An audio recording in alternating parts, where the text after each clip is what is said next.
さあ菅原さん、はい。第17話でございますが、なんか物がないんですが。後で説明する。なるほど。もうやむにやまれぬ事情があって、なるほど。今回は物をあえて出さないのに物語と。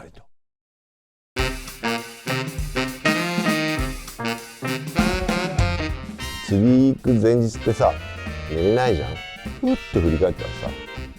ヘビがいたんだ。うわーって言って。この番組はご覧の仲間の提供でお送りします。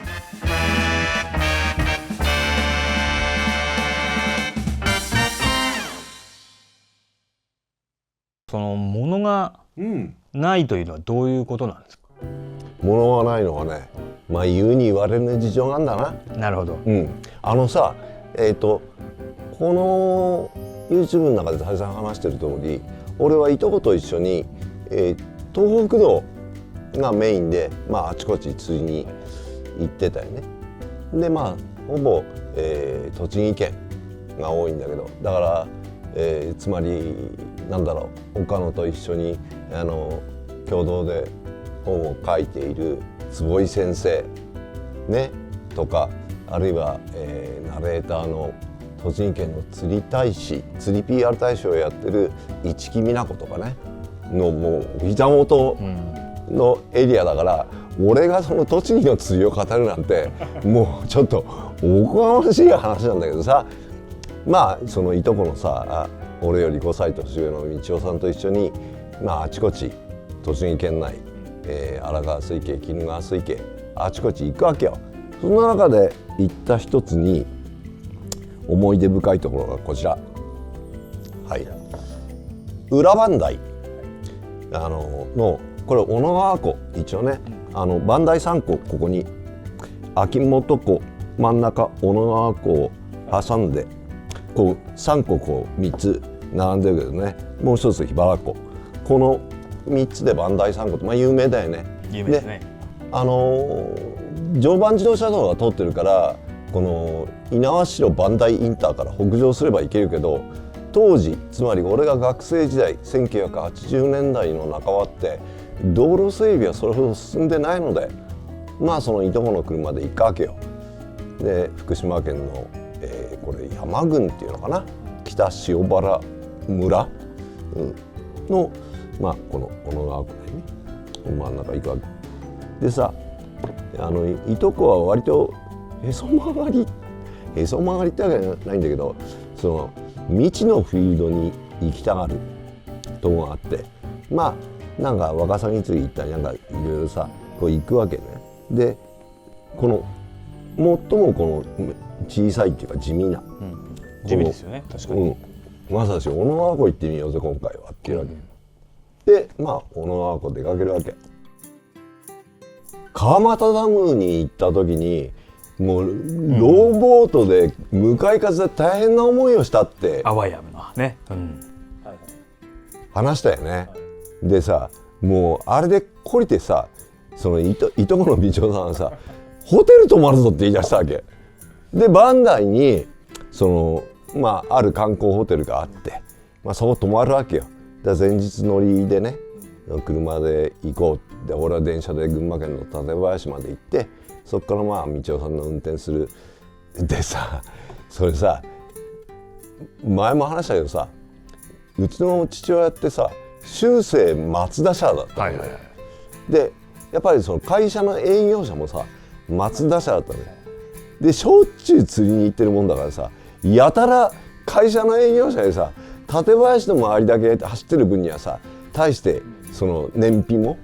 あるいはその走行距離も上がらないのに、なんで道夫の車だけあんなに距離が回ってんだといずれその文句が出るようにもなるんだけど、まあ行くわけよ、この小野川湖にね。でその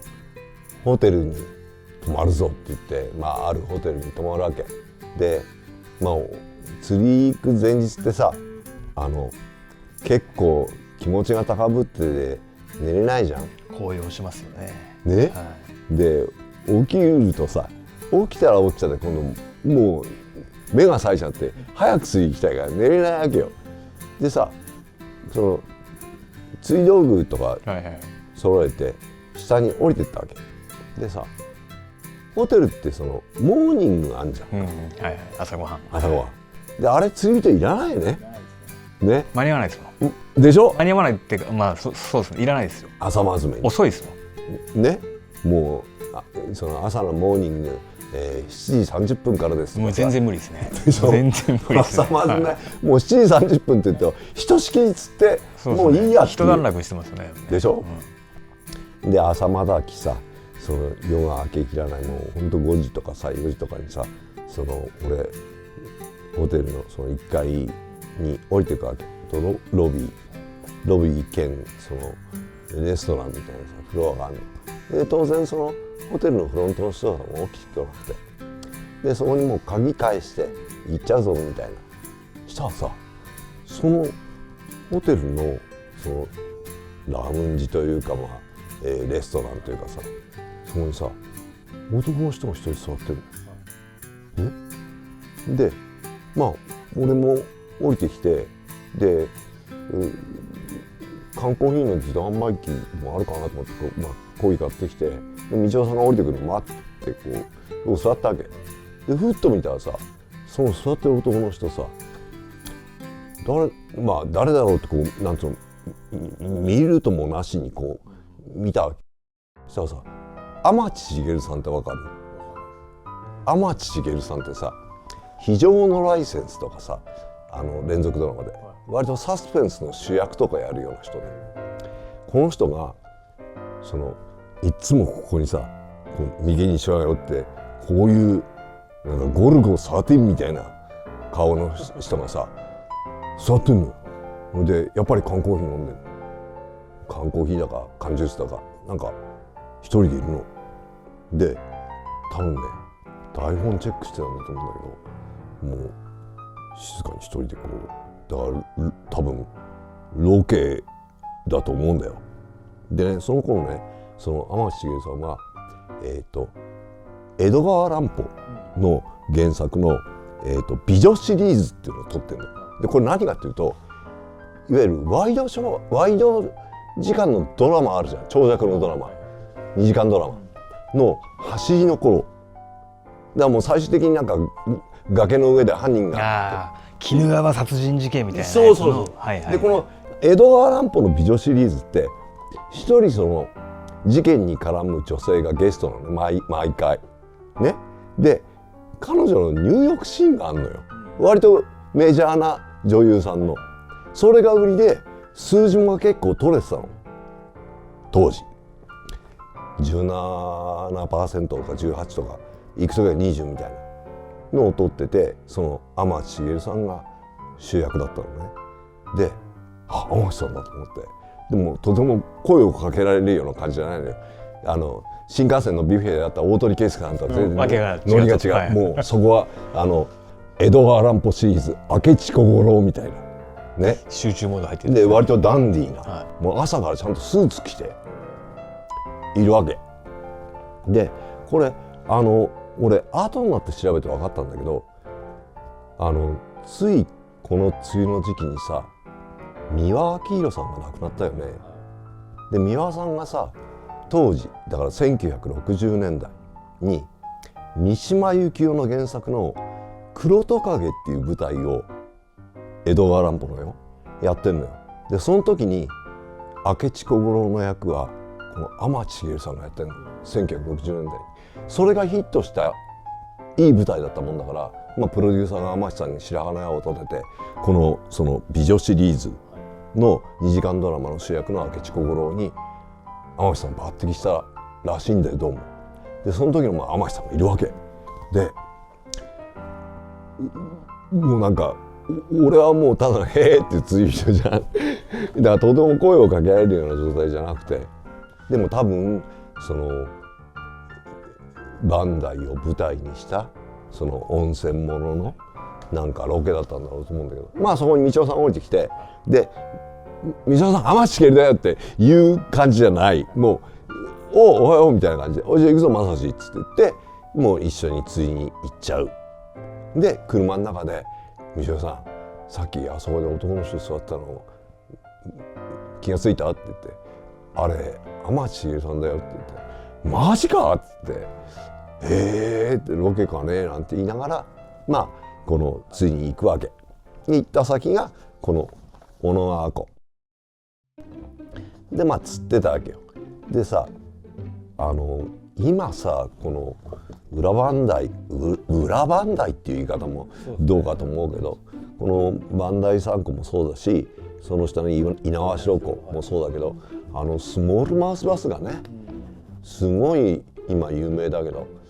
当時はまだスモールなんか増えてなくて、でもどうなんだろう、この要は磐梯山の噴火によってできた湖じゃん。もともと生物層は薄いですよね。そうだよ、ワカサギでさえ持ってきたものですからね、だって明治21年明治時代の中期にできた湖なんです。だから芦ノ湖も新しいけど富士五湖も新しいけど、それよりさらに新しい明治21年って1888年にできたとても若い自然湖ですよね。なんだよね。だからもともとのその生物層も薄かっただろうけど、ここに行ってさ釣りしてるわけで、俺はそのちっちゃいタックルケースと例のルアーロッドね、でただ道夫さんの車だったから竿に3本持ってったのかな。でそれをこうボサっていうかさ、こうやぶみたいなところにこう立てかけといて、でこう釣ってたわけよね。でさ場所変えようかなと思ってふっと振り返ったらさ、ヘビがいたんだよ。大の苦手の天敵のまさしの天敵な。でいや参ったなと思って、でこうボサがこうあんじゃん。でこう一本道なの、そのメインの道からこう釣り場に降りていくのは、そこにこういるわけよ。よりによってでまたがなきゃなんないじゃんね。嫌でしょ。で入ったなと思って、どっか行ってくんねえかなと思ってこう釣ってたわけね。いずれいなくなるだろうと思って釣ってたわけよね。したらさどかねえんだよ、ずっと。でしょうがないから同じポイントで釣れねえのにこうやって一生懸命投げて、そのこのぐらいのそのウグイかなとか釣ったりとかしてさ、でサクラマスとか釣れないわけ、ヤマメは。で何も釣れないんだよ、大したことないの。もう移動したいなと思いながらやったわけで、しばらくやってて、したら道夫さんがさ来たわけよね。でふっと「おうまだ釣れるか?」って「釣れないだろダメだろ」って言うわけで、って言って道夫さんの方振り返ったら、さっき俺が立てかけといた竿あんじゃん、にねヘビが巻きついてね。なるほど。こうきりたんぽみたいな状態になってるわけ。わかる？その状態なんとなくイメージして。もう全然イメージできます。その竿がこう道路のところに立てかけたから道夫さんが降りてくるのに、その竿が邪魔だからこうどかそうと思って彼はロッドをこうやって持ったわけよ。でね、俺はそれヘビが巻きついてるよって言おうと思った瞬間に、それがヘビだって彼は気がついたわけ。なるほど。うわーって言って投げちゃったのよ、竿を。俺の竿を。もうすごいびっくりしたんでしょうね。反射的にですよね。脊髄反射ですよね、まさに。だからその俺からしたらさ、そこにヘビいるよって言おうと思ったのに持った瞬間にわーってこうで、それはさ小野川湖にザブんだよ、よりによって。ゆえになんですね。今回物がないという小野川湖に沈んでるんですね。でもおかっぱりで入りやすいポイントだったから誰か釣ったかな。僕はそのヘビが心配ですけどねもうヘビはきっと脱出してますよ。多分ね、あれでも本当ね、こうきりたんケバブだったから、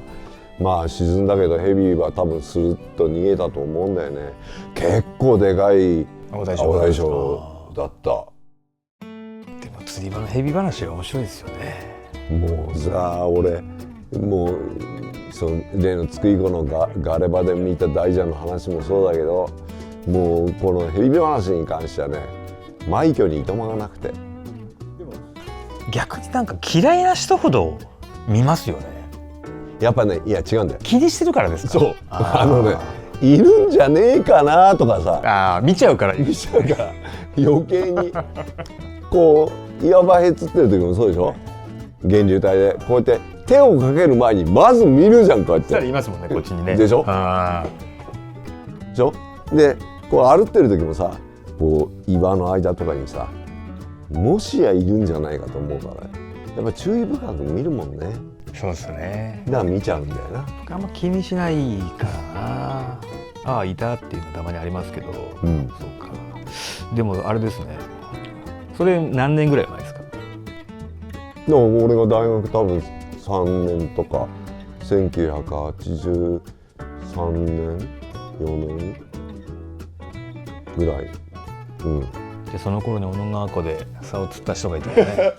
連絡してほしいな。昔さ、立てかけといた竿に巻きつくことはねえじゃん。でも何なんですかね、なんだろう竿を巻きつきたがりますよね。なんで鮎竿に巻きつかれてなんかパニック、なんか大騒ぎでなんか踊ってるおじさん見たことありますよ。本当？こんなになってうわーってなってる人いました。でも逃げるじゃないですか、ヘビってほっとけばと思うんですけど、そのおじさんもうん河原で踊ってました。なんかあどうしたのって来たらヘビヘビとか。あとね、鮎釣りでヘビで、ちょっと話あれ申し訳ないですけど面白いのは、こうヘビって川を泳ぐじゃないですか。でヘビ嫌いな人に限ってやっぱそっちにヘビが泳いでくるんですよ。でもう結構この辺まで立ち込んでガーッと釣ってる時にヘビがいて「ヘビいったよ!」って言った時のパニック具合がねめちゃめちゃ面白いですよ。申し訳ないですけど。でヘビももう取り付く島なので行こうとするんですよね。で引き船あるでしょ、ニョロっと乗るわけですよ。もうパニックですよね。こっちは高い竿持ってるしね、長い仕掛けついてるしね。でもヘビも必死じゃないですか。だってやっとってあの絵面はねなかなか強烈に面白かったな。ね。ちなみにその竿は何だったんですか。その竿はその投げちゃったヘビと共に投げられた竿は投げちゃった竿、ガルシアの竿だったそんな思い出のヘビ話、小野川湖でした。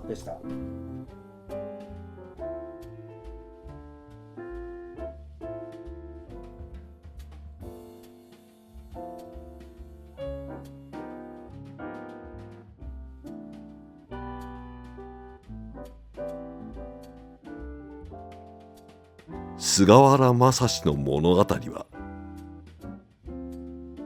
山木商店、綾子姉さん、アル工房、 ATFC、 大井邦彦様、小野正史様、金井タイル、カムパネラ、北丸、サザンブルー、シークロ、タコ足、調布の屋七、司総研、テル、トド様、羽生拓也様、レストラン&バーバモノス、ミニラ様、ラグーン。以上の仲間の提供でお送りしました。